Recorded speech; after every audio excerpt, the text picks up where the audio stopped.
Sveiki visi gerbėjai. Šiandien aš filmuosiu naują video, kaip pastatyti patranką. Taigi pradedame. Palaukit. Jums reikės mygtuko, belenkokio bloko TNT, redstone, kopėčių ir vandens. Pradedame. Pastatote va tokį, pilate čia vandenį, čia TNT, čia va, čia mygtukas, čia TNT, čia mygtukas. Gerai, mūsų patranka pastatyta.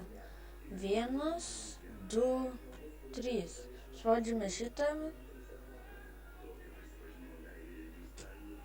Va, matote, gerai šaudo.